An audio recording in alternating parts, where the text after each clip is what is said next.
They are just like trying everything under the sun because they just want it so badly, right? And so when I'm working with them, I'm trying to help them remember that, like, look, yes, we want this baby, we want this family, but that doesn't mean you have to wait until then to find little pockets of joy, little pockets of just you time, or just feeling like you are just not thinking about that stuff. Welcome to the Marriage and Motherhood Podcast. I'm your host, Michelle Perda. As a marriage coach who's married with 3 kids, I know how much parenthood could change a marriage. If flirting, laughing, and having fun together feels like a thing of the past, then I'm here to teach you that marriage doesn't have to feel so hard with your parents, and your marriage can thrive even when you're in the season of raising kids. Whether you're in a good place in your marriage and you just want to continue growing together, or you're wondering if you even like your spouse anymore, this podcast has something for you. Join me here each week as we dive into what it takes to help your marriage grow, and maybe even do a 180. You'll learn ways to handle conflict better, bring that spark back into your relationship, as well as learn how to improve other areas of your life from my lovely guest experts. Are you ready for the next stage of your life in marriage? Let's dive in. Hello. Welcome back to another episode of the Marriage and Motherhood Podcast. Today, I have a special guest, Rachel, who I just recently met, but we found that we have so much in common, and she lives where I used to live. So too bad I met her after I moved all the way from the West Coast to the East Coast. But I am so excited to have her here because she specializes in something that a lot of people struggle with and struggle silently over. I know I have a close friend who has had this challenge, and I saw firsthand just how much it impacted her everyday life and her marriage, and that's infertility. Whether you are really trying to have a kid for the first time, or you're experiencing secondary infertility or third, I'm really happy to bring you on here, Rachel, because that's not something I specialize in. And I know there are people out there that are heavily impacted by this that could use your support. And I'm also selfishly interested to see what that's like and what people are going through, because I love learning about people and their stories. So we're going to be talking about infertility. We're going to be talking about how to take care of yourself through that process, because I know just by becoming a mom, that is very jarring to your everyday routine and your own well-being.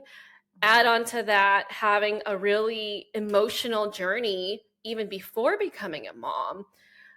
I can only imagine what that would be like, just having that as your baseline. And so, Rachel, can you please share with us where you live, how old your kids are, and what led you to become an infertility coach? All right. Well, thanks for having me. And yes, I am actually currently located in Northern California, and we have 4 kids. We have an 11-year-old, a 7-year-old, and twins that are 4. They are pretty much my story. It's all about how I became a mom through surrogacy and adoption, because I am one that has never experienced pregnancy. And so I took a long time to get okay with that, to be like, okay, maybe pregnancy is not going to happen, but I have this beautiful family that I've created by expanding my heart, opening my mind to different ways to grow my family. And I just want to show that and share with other women that are probably at a point where they've done enough of the IVF or any of the other treatments and are just like, you know what? I don't think I can go on, right? And they're faced with the question, like, now what? Because these options are typically options, like they hear about it, they find success stories about it, but I don't think it fully settles in that, okay, oh, this is my reality. And that's a huge transition. It takes a lot of like that mindset work to really embrace that path and feel good in it. And through my experience, I didn't get that support.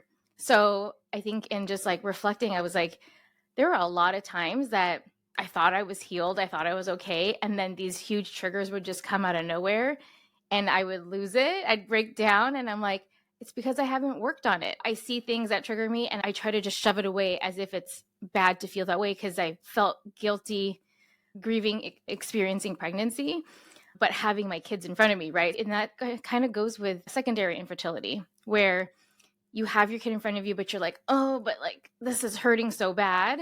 And instead of what I did is pushing it away and like shaming myself for even feeling that way and feeling guilty, I help women because I feel like I didn't do a good job of it. I have 4 kids, so it did get better along the way. but I want to help women navigate those tricky and very complicated emotions that come with holding both the grief and then the joy of who you have in your family now, whether that's one or two kids. Because in between my kids, I went through waves of trying to figure out how to feel okay with that. That, like, okay, well, maybe I just put IVF on the table right now, like just table it for now and then move on to what I wanted to do, which was adoption. But the surrogacy part is where it became tricky, because I was like, wait a second, no, I totally banked on this time being the time I was going to experience pregnancy. So why are we having this conversation about surrogacy? So 2 kids in, I'm already like, oh my God, it's all coming back. And I think it came back pretty big because I never addressed it. I just kind of thought like, yeah, it's okay. I'm happy now. And so I just want to share my story in that sense so that other people know that it's okay to feel these things. They are very complicated, and you will find your ways to embrace them, to work through them, move through them with a little bit more ease each time. Because again, I know it's not the answer a lot of people like, but with time it gets a little easier, but you also get better at identifying and moving through them with tools that you build yourself to be like, okay, what do I remind myself when I start to feel this way? Or why did I feel that way when I saw this person pregnant? It's like, for me, that happened quite often where I was like, I'd see my friends and I'm like, I'm cool. I have 2 kids. I'm good. And then boom, I see someone pregnant and I'm like, why am I suddenly like feeling hot? It's just a weird feeling that I'm like, why am I so triggered? And at those times, I would always just shove it down, be like, don't do that. Like, or I just cry about it and I don't address it. I didn't ask myself the questions. I just push it aside and tried to keep going. So it really showed up big time when I went through the surrogacy, which was for our last 2 kids. And it's 2 because we had one final embryo and it split into 2 kids. So it was the biggest shock. We had no idea what was happening. It even sent my husband to the ER because he got extremely stressed. He gets stressed over the financial. So he's like, wait, we were not planning for 4 kids right now. So we made a big jump before we were actually ready. But it's those surprises that I think you get to experience when you start to open your mind and heart to different opportunities, different paths, even if it's take a break for 3 months from IVF, right? It's not even jumping to the other options yet, but like taking a good time to break away and reconnect to yourself so that you can feel a lot better going back to whatever path you decide to take. Yeah. And thank you for sharing your story. I cannot even imagine what that is all like. All I'm seeing is just like heartbreak and also pressure from other people and families. Like, well, when are you going to have more? Or, oh, are you pregnant yet? Like, as soon as you get married, like that is something that I feel like our generation has learned to not ask anymore because it can be such a touchy issue, because we know, what is it, 1 in 4 people struggle with infertility. Yeah. Yeah. So what I kept feeling and noticing while you shared that is how there's so many parallels to when moms first experience that burnout and they're like, I love my kids and I need a break from them. Yeah. It's kind of like a weird feeling, like, but I worked so hard to get to this point. Yes. And I also don't enjoy it the whole time. And so you kind of feel lost. Like, why do I feel this way? Does this make me a bad mom? In the realm of infertility, does this make me a quote unquote bad or broken or whatever woman?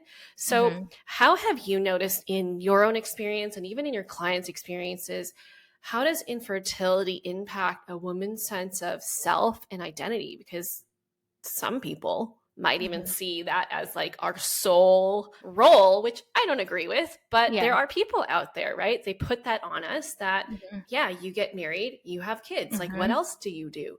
And when that societal expectation doesn't play out how we hope for or expected ourselves to be able to fulfill, I'm sure that could be really difficult to face. Yeah. So just like I mentioned, how did we figure that part out? For me, in my journey, I asked a couple of friends and my husband earlier, I was like, well, how would you describe me? And they kind of said the word impulsive, and I was like, what does that mean? Really? But I think just looking at my track record of I moved through things, I just said, you know what? Something's got to change. I'm just going to go do something. And I don't overthink it. I just go do. I don't overthink the schedules or money too much. Like, of course, I'm cognizant of it and mindful of it, but I go do. So, like, I did aerial arts. I found hobbies that challenged me physically, but then also channeled the mindset work of it. Like, remembering that I am strong, remember that I am a human being, remember that I deserve to have fun.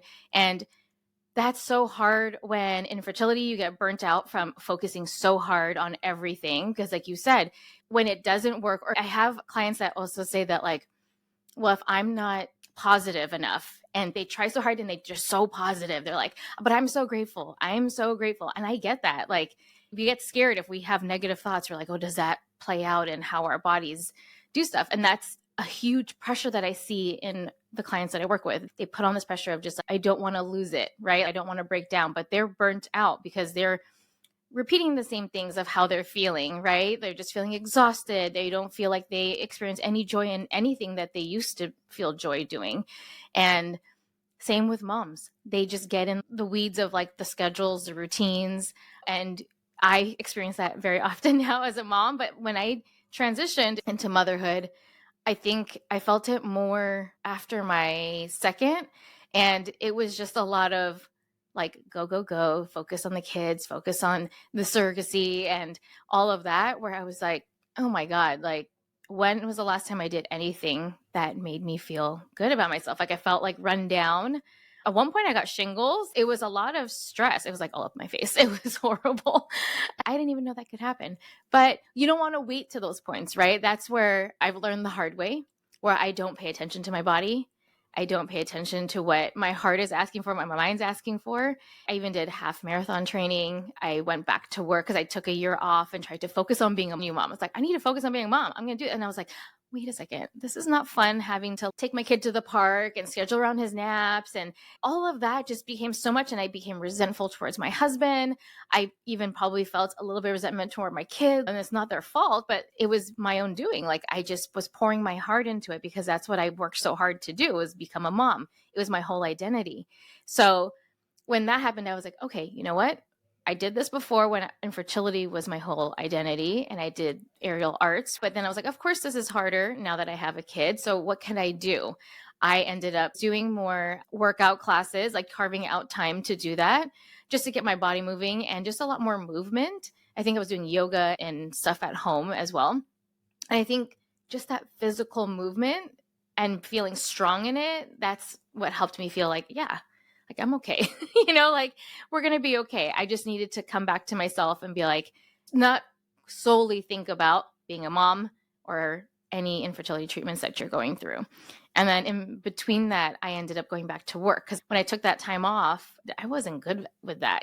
I didn't realize how much I was going to not like it. And I felt so scared to say that, right? Like, even when I do say it and I try to be okay saying it, and when it blurts out of my mouth in conversations, I'm like, are they going to judge me? Like, it's instantly like, I'm not going to judge you. I'm not Yeah. that kind of mom. I don't like being a stay-at-home mom. I need my own purpose. Thanks. Yeah, exactly. Seriously.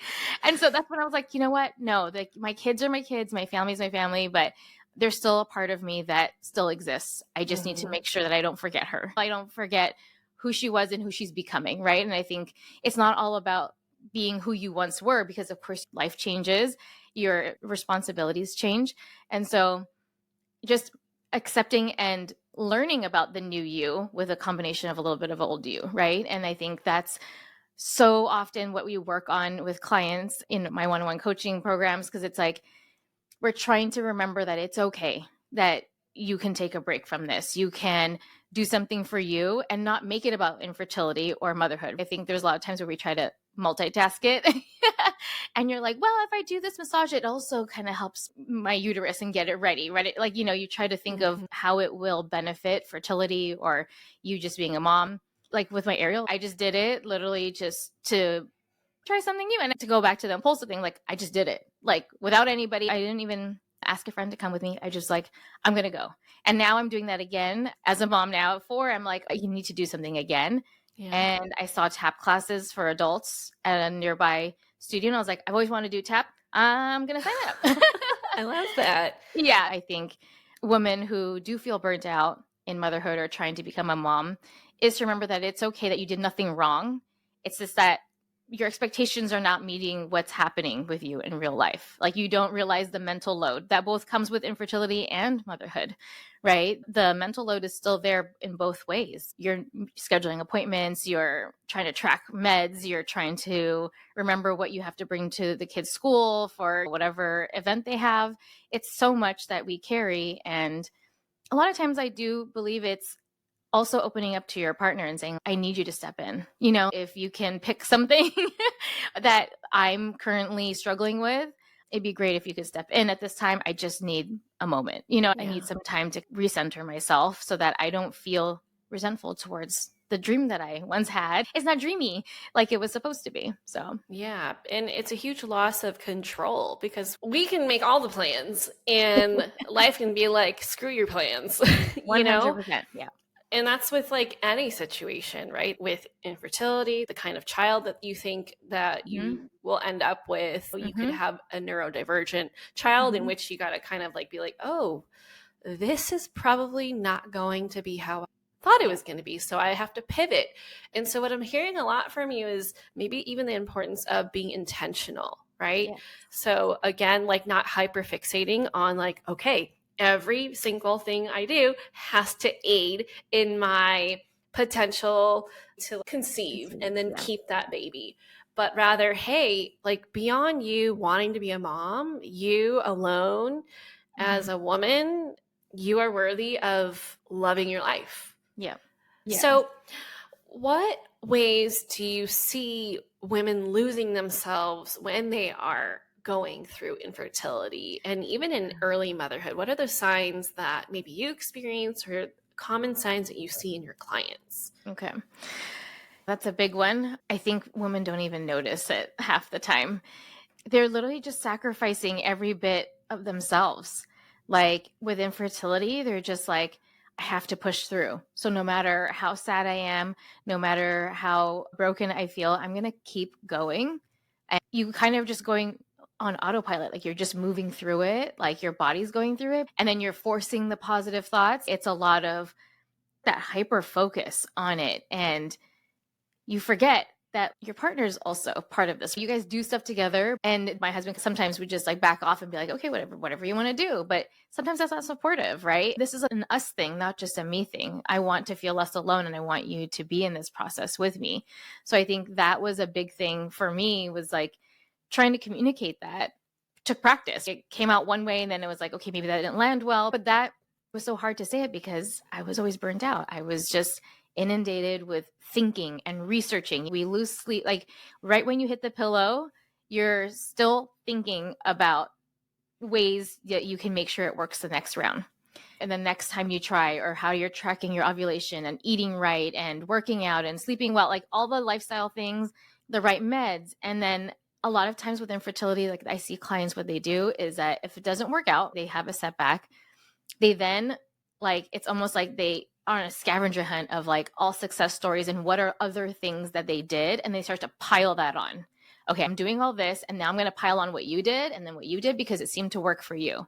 And that's where the overwhelm and burnout comes in, because they are just like trying everything under the sun because they just want it so badly. Right. And so when I'm working with them, I'm trying to have them remember that, like, look, yes, we want this baby, we want this family, but that doesn't mean you have to wait until then to find little pockets of joy, little pockets of just you time, or just feeling like you are just not thinking about that stuff. Like whether it's a day, whether it's 2 days, or maybe it's 3 weeks, I think women think that they're running out of time.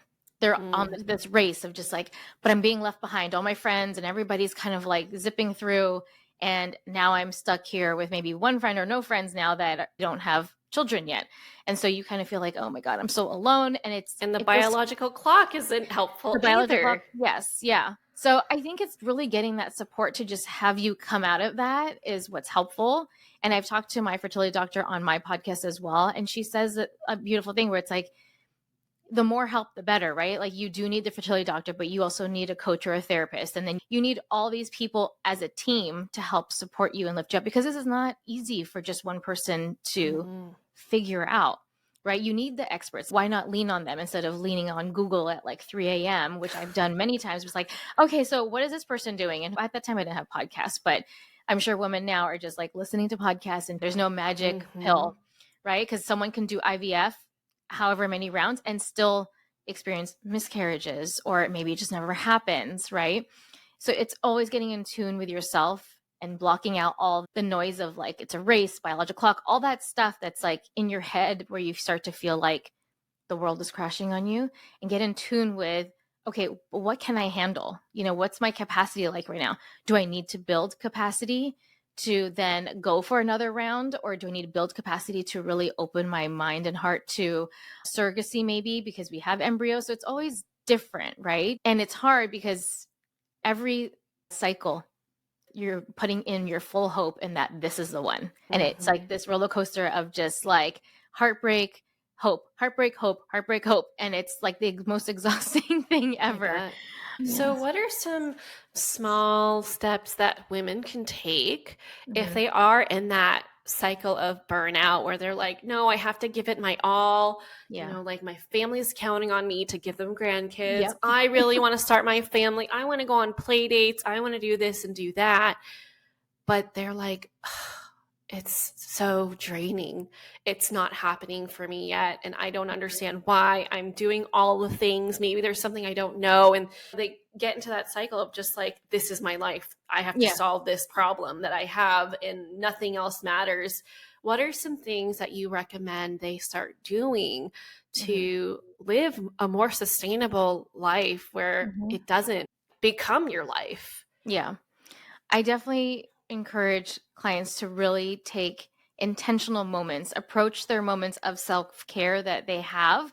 Because I know that a lot of them do. They're taking care of themselves so well. Like they have the best diets, they have the best routines with like sleep and working out and all that. They've nailed it by now, right? Like they've got it down. So they're like, why the heck am I the healthiest person, but it's not happening, right? I think for me and my clients, like it's working on the mindset of like, what is it that's still not lining up? Like there's a disconnect there. You're doing the motions, but where is your head at? Where is your heart at? Like, let's take a intentional little like mini reset. So that's the thing that I focus on, where they take 5 days and they look at different aspects of their life and see where they can say yes to things without the overthinking and just doing, and that it's not fertility related, so that they can be like, oh, okay, nothing broke. Nothing happened when I did this one thing and I had fun. I actually laughed, like genuinely laughed. Or like, I'm not sure why I was so scared of that. We get afraid of losing time, again, about the race against time. So it's like they want to make the most of every single moment of their day that's fertility focused. Even when you have kids already, right? You want to try to embrace them and spend the time with them. And I think being intentional about that, and it's a lot of mindset work. So it's a lot of, what are things that you can ask yourself that can help you support yourself in that, so that you can say, hey, you know what? I'm just going to focus on this and be a lot more intentional in the moment. And I will then get back to it, right? It's not like you're never forgetting it. It's impossible. But moving through those 5 days, there's ones that I really love to touch on, was just like reconnecting. With infertility, you end up unintentionally isolating yourself, and you feel isolated already because everybody else around you can pop out babies and you're just like, I don't get it. It doesn't make sense.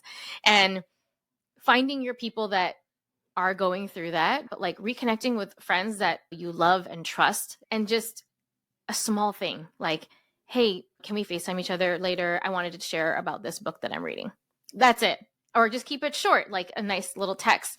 And inserting these little mini things where you say yes to yourself a lot more often makes such a bigger impact than just being like, okay, after these like 3 rounds, then we'll go on vacation because then I'll be done. I need a mental break and physical break. So I just try to encourage my clients, insert these more, because they'll have more impact as you stack them more and more.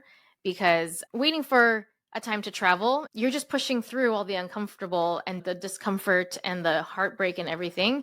And you're not going to feel that great. And there's also with infertility, because it's so costly, a lot of people don't even travel when they want to, or they want to do something where it's going to probably cost a little bit more.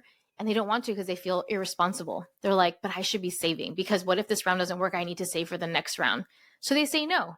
And the more they say no, the more they're chipping away at themselves. And that's where they land in the overwhelm and the burnout, because they haven't taken the time to just be like, no, you know what? Everything's going to be okay. It's really just having that support to do it. And I didn't have that extra support as I was going through it. But then I was just making these big decisions and just going with things, because I was like, I just got to depend on myself here. You change the path for yourself.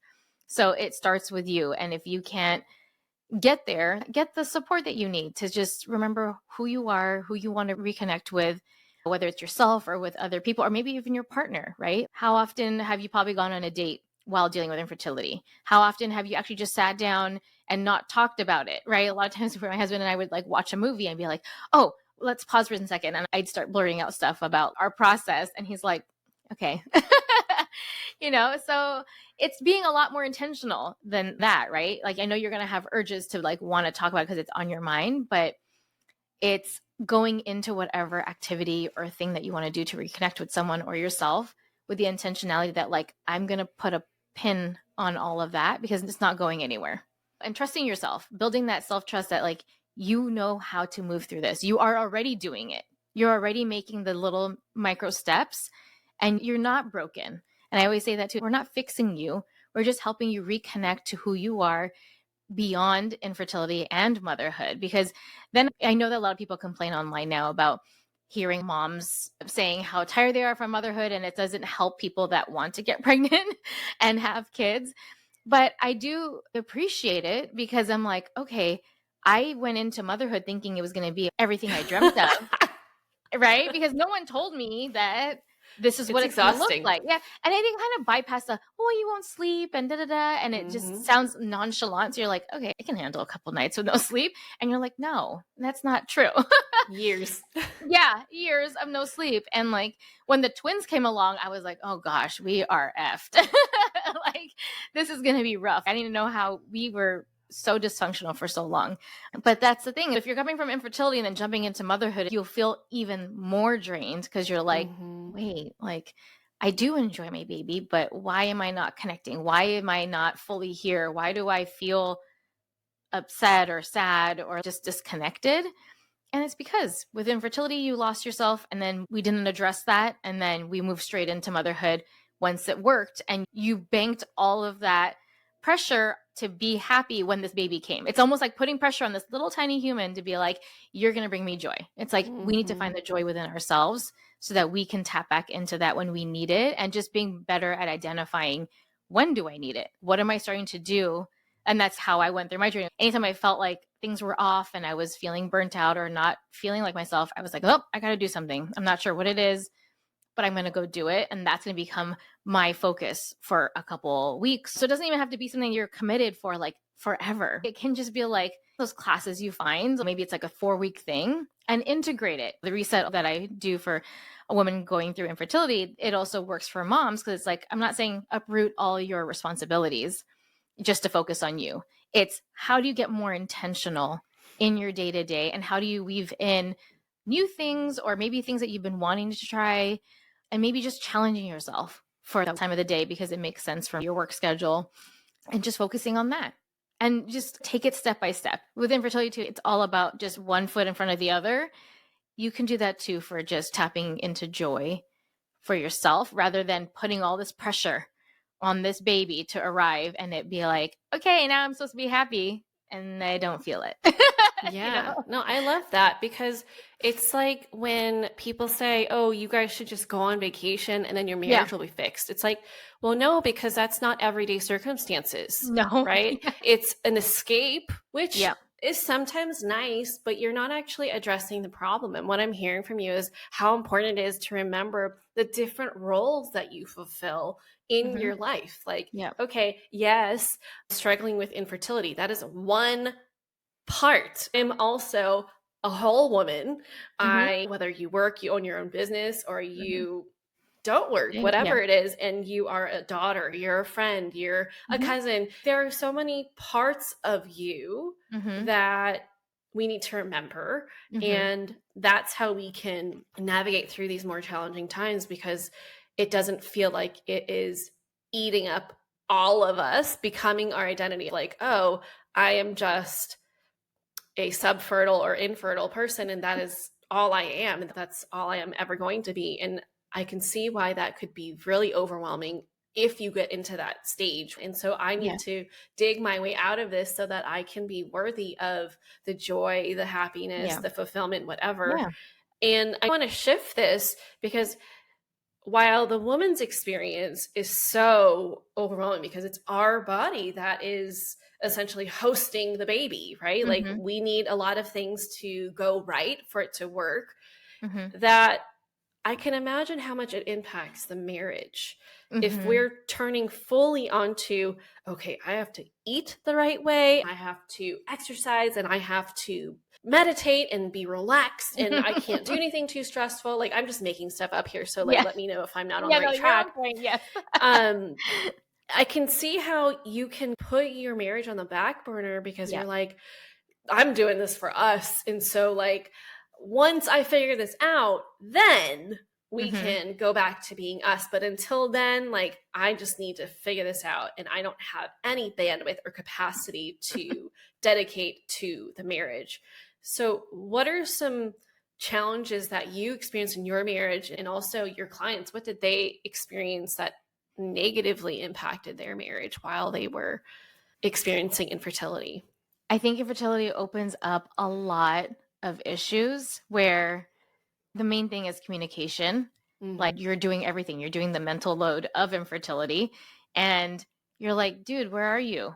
Like, are you not in this? And so it makes you feel already disconnected and not as a team. So you want to focus on figuring out how to come back as a team. And I think that I see that a lot. And I have clients that are still struggling through it. And it takes time, because it kind of highlights, like, well, if he's not this involved, is he going to involved when we have a kid? It starts opening up all these things where you're harboring them in your brain. And you're just like, I'm Mhm. just thinking about these things. And you don't want to spark a fight, because you're like, nope, they have a timeline here. We got to keep going. And I got to be zen, and I got to be all the things. So I'm not going to say anything. I'm not going to fight. And we're just going to keep going. But then what happens is you go to an appointment or you find something out, and then your emotions are flying high. And then it's probably not the best time, but most of us do it. We then come home and we're like, this is what happened, and blah, blah, blah. And then the fight kind of ensues, right? Like, everybody's just upset. So for us, when we were going through infertility, that's when we did the half marathon training. We tried to find activities that we actually did together, so that we always felt like a team. You learn that, like, you're cheering each other on and helping support each other. So, like, with half marathon training, it's like you're eating the same foods, you're training in the same ways, and it strengthened and deepened our relationship so much. And then it was just something fun. We did the Disneyland half marathon. Never doing a half marathon again, but that was my one and only. At least it was at Disneyland. Yeah, Disneyland made it exceptionally better, because it was like, wow, all the things that we love about Disneyland are here.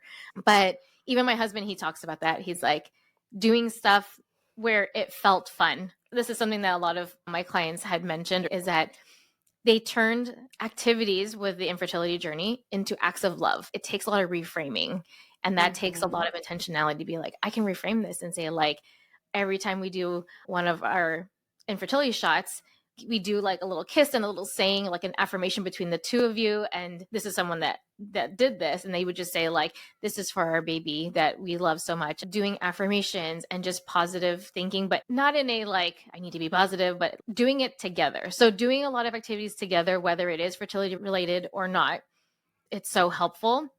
Another client, they tried for forever and it just didn't work. They were trying surrogacy, didn't work. And then when we touched back together, because we were just like, okay, she wanted to take a break. She just kind of wanted to clear her head. And I was like, I'm here when you need me.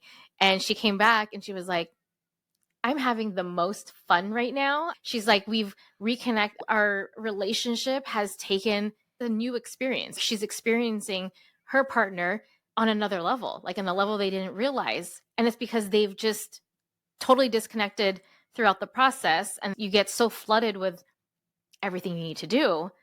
And you forget about, oh my God, I actually like my partner. Like, I love him. And she was just like, I can't believe it. Like, taking that break was so amazing because I've never felt happier. And I try to squeeze in there. So where are we? Like, what are we thinking? And she's like, I don't even want to think about it because we are so happy. We're really enjoying each other. Yeah.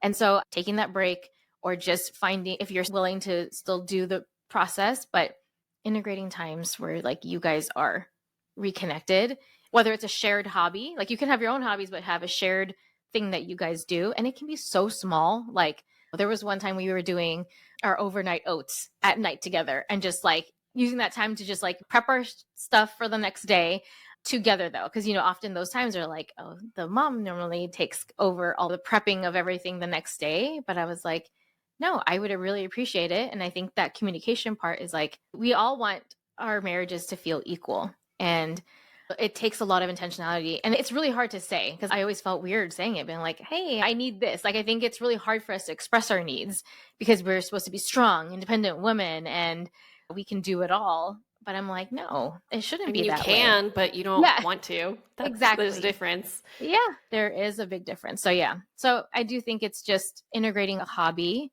with your husband and just sharing with them. There was another person that said her husband was just kind of like, okay, yeah, whatever you want to decide, whatever you want to do. Do you want to do another round? Sure, we can do that. We have the money.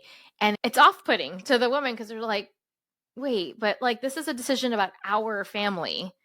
Like you need to weigh in. And so some women would actually have them watch the videos together. Like we're going to sit together and watch this, or just learning or whatever it is, but also opening up and being like, hey, like, I know you're trying to be supportive, but that's not what it feels like on my end. On my end, it feels like you're just putting all the decision making on my end, on myself. And that's a lot of pressure when it involves the both of us. And so like with us, with the adoption, like I thought of that, but I phrased it as like, what do you think? I've been really wanting to do this. And he's like, wait a second, like you never brought this up ever. And I was like, I have no idea, but I've been thinking about adopting since I was like in high school or something. And I thought that it was just always going to be something that I did. You get so hooked on the normal traditional way that people bring families together, which is through pregnancy. And you get so wrapped up in it and don't realize like, oh, wait, like there's more to this. Right. And so that's where mine came in. And so with us, it was just like, I brought up the idea and we weighed on it together. But for him, it was just like, yeah, let's do it, and then he got super involved with like, he loves spreadsheets. So he made spreadsheets about all the agencies, the types of agencies, and we would kind of do our own research and stuff. And then we'd come together and like talk about it and see like where we're at, like what do we feel with each process, because they're all so different. And I think it's hard for couples because it's really disheartening on your end or their end too when they don't align. And so now what? Right. When it comes to that point, it's then taking a step back and finding clarity in like, what is it that you each want in the end? Like, what's the end goal here? And what are we comfortable with doing in order to make that happen, which is normally parenthood. But it takes a lot of soul searching to be like, what am I comfortable with? And the way that we found that helped the most was actually exploring it. So we were like, okay, we have the spreadsheet of all these things, but like we should talk to the agencies. We should talk to families that did this process. So we were talking to so many families because we wanted to just know what their experiences were, either with the agency and just adopting in general, right? Because a lot of us don't know. What does that look like? And so it was a whole new world that we got to explore. But when you feel that you're excited together about it, then it's like, this is great. Like we're on an aligned path here to becoming parents. So I think it's really just including your husband and encouraging them to be like, this is an us thing, not a me thing. I don't need you to leave it up to me. Like I know that most of it does come from us with IVF particularly, like it's physical, right? So yes, but the sperm count is a thing, sperm issues, quality, all of that. So they do need to work on their diet, their health, their movement and all of that, and their stress levels. It all impacts it as well. And so it is a team effort. And I think, and they so easily just say like, well, it's mostly your body. It's like, no, it's your body too. Like, so jump on the bandwagon here. Let's do this together. So it's so hard though to communicate that But that's what we work through in coaching, is just kind of like what's blocking you, or prepping you on how to, like, okay, well, if the conversation goes this way, let's explore what are you going to feel and what do you think of that? We can kind of even role play it a little bit. And so that you don't feel as held back from saying anything, because you're just like, I don't want to upset them. I don't want to fight about it. I don't want to hear their answer, because you're kind of already assuming, like, I kind of know what they're going to say. But again, like in true Rachel fashion, I was just like, idea. Okay, should we adopt? And he was like, took a second and was like, oh yeah, that sounds great. So I think that's a good way to reconnect with your partner, and just integrating, again, time together. And I think that half marathon training, like, that literally consumed our lives. And it was like, this is great. But we also did a lot of traveling, because it's really just getting your husband or your partner to really just sit with you and plan things out. Because what we did is we planned our financials, right? Like, we sat through a timeline of, like, I don't even know. It was pretty long. Again, he loves spreadsheets, so it it made sense for his brain, and we just talked about it. But that also helped us be like, on a whim, say yes to, oh, our friends are traveling around the world and they invited us. Cool, let's go. We might as well embrace these moments where, yes, we're in the process and it's still an issue in the background, but this sounds exciting for me and us to do together. And having done that pre-work of our draft plan of, like, okay, we're going to adopt, and then we were going to try IVF again, and then we were going to adopt again. We kind of planned it out, like, loosely, just depending on how things went, both financially and mindset wise. Made it easier just to say yes to things that came your way, like something unexpected, like that trip with our friends. It was literally like $1,000 flight to visit 3 to 4 countries. And I was like, this is not something I'd ever be able to say yes to. So I'm going to go do it. And we did it. And it was an amazing time. But being able to do those things takes a little bit of planning. And I think if you frame that with your partner and be like, okay, if we can really get aligned, and it's not going to take one conversation, it's going to take multiple. So even going in with that mindset that, like, I know this is going to take some time for us to get through things, depending on each other's personalities and values and what they see as family, right? Like, I already consider a couple to be a family, and you don't have to have children to make a family. You are your family, and you guys are still important. Everyone's important. Everyone, again, has a role to play, but are also individuals outside of the family, right? Like, you have your own hobbies or passion projects you want to focus on. I think we lose sight of that so fast when it gets into infertility and then also into motherhood. So what I'm hearing is, instead of putting your energy into worrying a lot, and I know I'm simplifying this and it is much harder to execute than to theorize about what is ideal, but it sounds like it's really beneficial if you remember who you are and you continue to live life for you, even though you're on this journey of trying to improve the odds of you having a successful pregnancy and giving birth to a child. But also, even though it is just the two of you, or if you're handling secondary infertility, it's just the three of you, you're still a family.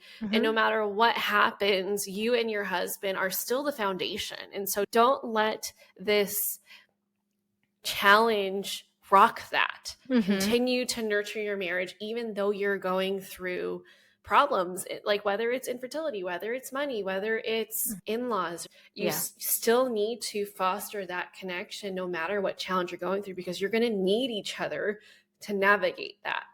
Yeah. So Rachel, thank you so much for being on the show and sharing your story and sharing what they can start to do. Now, you have a program called the Reset Week. Can you share more about that and how people can join and connect with you? Oh, yes. So the Reset Week, I created this based on the things that worked for me, but I simplified it into a 5-day reset week where you focus on one part of what you're going through that kind of helps you feel like yourself again when you're feeling on autopilot or when you're feeling burnt out. And so it's a program where it's an email drip to you daily. So you get an audio prompt, and it's also written within the email. And if you join the live rounds that I offer to both moms in training or moms going through infertility or even secondary infertility, or to the moms that are navigating motherhood, live coaching from me for free for 1 whole week. So we can talk about anything, whether it is fertility or non-fertility wise. And each day you focus on something else. So the first one's like, say yes to you. Then the second, say yes to connection. So that day you focus on reconnecting with your partner or your family or whomever you want to. And the third one is saying yes to fun. And then, so it's just something for pure fun. That's it. And the last two is saying yes to your needs. So doing a check-in with like, what do you need in this moment? So if you want to think of it as a self-care day, a self-love day. And then the fifth day is say yes to something unexpected. So I think with the lead up of trying to tap into like who you are and what you love and value and want for your life, and you're kind of coming back to yourself, when it makes it so much easier to be like, oh, maybe if I practice saying yes to a small opportunity, even if it's not related to infertility, it's like, oh, you want to do the half marathon? Sure. Like, let's do it. Saying yes to it, you have no idea how many doors open up. And that doesn't mean like a baby's going to show up. It just means that more doors will open up because you feel better about yourself. You feel stronger because you did something physical, or you did something that gave your mind and body a break from all things infertility, because it can be exhausting. So yeah, that's the Reset Week. It happens every month. It's also there available to you now. So you can get the audio prompts to you now. But if you want to join live for free coaching and accountability, come during the live rounds. And if you follow me on Instagram, you'll get notified there, or join my email community. Incredible. Okay, so ladies, if you are struggling through this, you need Rachel. She has experienced it firsthand. Mm-hmm. She can walk you through this and help you remember that your life still matters and will always matter. And maybe right now, what you need is that support of remembering that there are still good parts of your life. Not everything is hard right now. Yeah. And when you open your eyes and your heart and give yourself that permission to not be like, this is my life. This is my focus. I can't do anything else. This is my job now. That you can miss out on a lot of opportunities to experience that joy that you deserve. Yeah. Okay, so give her a follow. I will link her information in the show notes. And if you know someone that could benefit from hearing this episode, please share this with them. And if you love the show, please go leave a rating and review on Apple Podcasts or Spotify, wherever you listen. And I will catch you back here on the next episode. Thanks, Rachel. Bye. Thank you. That's it for this episode. I hope you enjoyed it as much as I enjoyed making it.